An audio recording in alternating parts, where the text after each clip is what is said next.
Selamat pagi, kami siswi dari SMP Katolik Santo Yosef Naikoten Kota Kupang, Provinsi Nusa Tenggara Timur, akan menyampaikan penelitian kami yang berjudul Uji Aktivitas Antioksidan Minyak Paus dan Relevansinya bagi Masyarakat Lamelera. Penelitian ini beranggotakan saya Maria Geli sebagai ketua, saya Brigita Manek sebagai anggota, dan saya Olivia Lijungkit sebagai anggota. Masyarakat Lamelera sejak dahulu sudah terbiasa menggunakan obat-obatan tradisional. Salah satu obat-obatan tradisional yang digunakan oleh masyarakat Lamelera adalah minyak paus. Minyak paus sendiri diperoleh dari tradisi yang ada di Lamelera, yaitu tradisi penangkapan paus. Salah satu khasiat minyak paus adalah dapat membantu penyembuhan luka bakar. Tetapi sayangnya penelitian tentang khasiat minyak paus dalam penyembuhan luka bakar masih sangat kurang. Luka bakar atau kombustio adalah kerusakan atau kehilangan jaringan kulit yang disebabkan oleh perpindahan panas ke tubuh. Luka bakar memiliki jangka waktu harian hingga mingguan. Penyembuhan luka bakar biasanya banyak menggunakan obat antibiotik seperti ampicillin dan sulbactam. Tetapi penggunaan obat sintetik seperti ini memiliki efek samping seperti kerusakan pada organ hati. Oleh karena itu ada alternatif lain untuk menyembuhkan luka bakar seperti menggunakan senyawa alami, yaitu senyawa antioksidan. Senyawa antioksidan diketahui dapat membantu penyembuhan luka bakar. Sebelumnya penelitian tentang uji aktivitas antioksidan menggunakan metode DPPH sudah pernah dilakukan, seperti investigasi antioksidan pada batang bunga sedap malam dan kandungan fitokimia yang menunjukkan bahwa ada senyawa antioksidan seperti flavonoid, tanin, dan triterpenoid yang dapat menyeleksi agen penyakit yang bisa menyebabkan infeksi. Dari yang kami ketahui, penelitian tentang aktivitas antioksidan pada minyak masih sangat kurang. Oleh karena itu, kami peneliti tertarik untuk meneliti lebih jauh tentang aktivitas antioksidan pada minyak paus dan relevansinya bagi masyarakat Lamelera.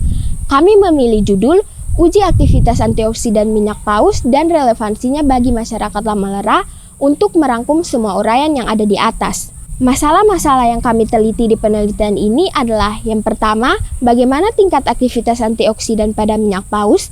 Yang kedua, bagaimana relevansi antara aktivitas antioksidan pada minyak paus dengan penggunaannya dalam penyembuhan luka bakar oleh masyarakat Lamelera. Tujuan kami meneliti, yang pertama, untuk mengetahui tingkat aktivitas antioksidan minyak paus. Yang kedua, untuk mengetahui bagaimana relevansi antara aktivitas antioksidan minyak paus dengan penggunaannya dalam penyembuhan luka bakar oleh masyarakat Lamelera. Tempat kami meneliti ada dua tempat, yaitu tempat pertama di Desa Lamelera, Kecamatan Wulandoni, Kabupaten Lembata, Provinsi Nusa Tenggara Timur, pada bulan Juni hingga Juli tahun 2022. Di sana kami melakukan wawancara dan pengambilan sampel minyak paus. Tempat yang kedua adalah di UPTD Laboratorium Terpadu Undana pada bulan Juli dan Oktober tahun 2022 untuk melakukan uji fitokimia, uji antioksidan, dan uji kuantitatif flavonoid. Metode penelitian yang kami gunakan adalah metode penelitian kuantitatif. Teknik pengumpulan data yang kami pakai adalah wawancara dan eksperimen. Teknik analisis data yang kami pakai adalah teknik analisis regresi linear sederhana. Di dalam corong visa, 10 ml sampel minyak paus ditambahkan dengan 50 ml pelarut N-heksan dan 50 ml pelarut metanol. Kemudian dikocok beberapa kali hingga larutan tercampur. Larutan kemudian didiamkan dan dibiarkan terpisah antara fraksi metanol dan fraksi N-heksan. Fraksi metanol akan berada di paling bawah karena massa jenis metanol lebih tinggi dibanding massa jenis N-heksan. Fraksi metanol dan fraksi N-heksan kemudian dipisahkan dan diuapkan masing-masing pelarutnya.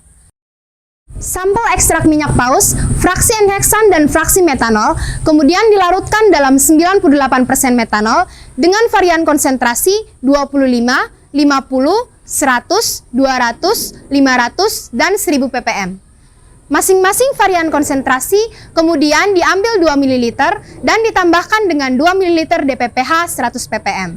Kemudian dihomogenkan untuk menyatukan larutan sehingga memiliki kandungan zat yang seragam.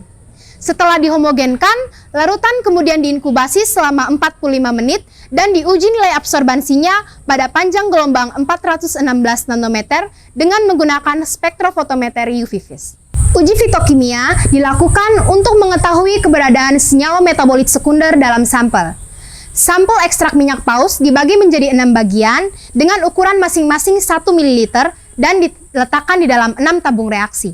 Untuk mengetahui konsentrasi senyawa metabolit sekunder flavonoid dalam sampel, maka diperlukan pengujian secara kuantitatif dengan membutuhkan bahan-bahan seperti quercetin, etanol, AlCl3 10%, dan natrium asetat.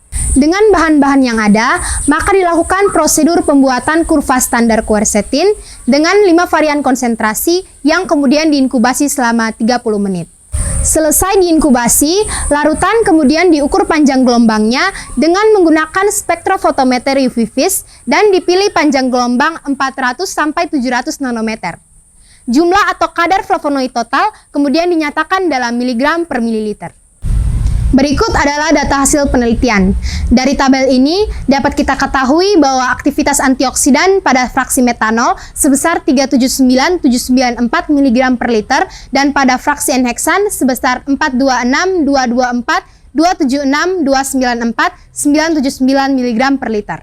Adapun rentang waktu masa inkubasi yang mengakibatkan terjadinya perubahan warna dari ungu menjadi kuning atau memudar. Perubahan ini dapat diukur dan dicatat dengan menggunakan spektrofotometer UV vis. Ekstrak metanol memiliki aktivitas antioksidan yang lebih kuat dibandingkan dengan ekstrak enheksan, namun masih tergolong lemah dikarenakan nilai ACE50 yang lebih besar dari 200 ppm. Adapun senyawa metabolit sekunder yang terdapat dalam sampel yaitu flavonoid. Secara kualitatif, sampel dikatakan mengandung flavonoid karena terjadi perubahan warna menjadi jingga dan terdapat buih ketika dilakukan uji fitokimia. Setelah diketahui bahwa sampel mengandung flavonoid, maka dilakukan uji lanjutan untuk mengetahui konsentrasinya pada setiap fraksi.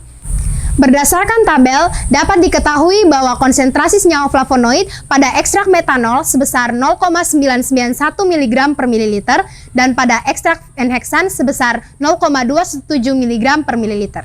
Lalu bagaimana dengan relevansinya? Hasil penelitian ini menunjukkan bahwa tingkat aktivitas antioksidan dalam minyak paus tergolong sangat rendah karena nilai IC50 yang lebih besar dari 200 ppm, yaitu 379,794 mg per liter untuk fraksi metanol dan 426, 224, 276, 294, 979 mg per liter untuk fraksi enheksan. Dengan senyawa aktif berupa flavonoid yang memiliki konsentrasi sebesar 0,991 mg per mililiter untuk fraksi metanol dan 0,217 mg per mililiter untuk fraksi enheksan.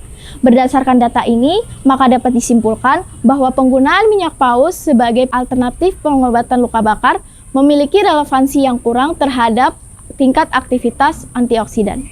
Masyarakat Lamelera sebaiknya menambahkan bahan herbal tinggi antioksidan seperti ekstrak kunyit atau bahan lainnya untuk membantu mempercepat proses penyembuhan luka bakar.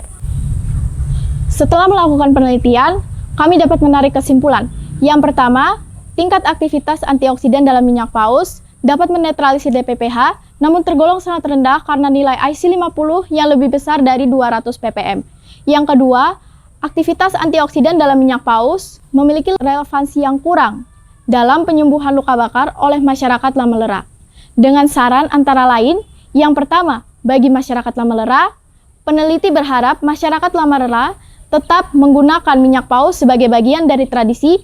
Namun untuk penyembuhan luka bakar, diharapkan masyarakat Lamelera mencampurkan minyak paus dengan bahan herbal tinggi antioksidan lainnya. Yang kedua, bagi peneliti selanjutnya, peneliti berharap terdapat penelitian selanjutnya yang lebih memfokuskan manfaat dari minyak paus dalam sudut pandang yang berbeda. Sekian hasil penelitian kami, terima kasih.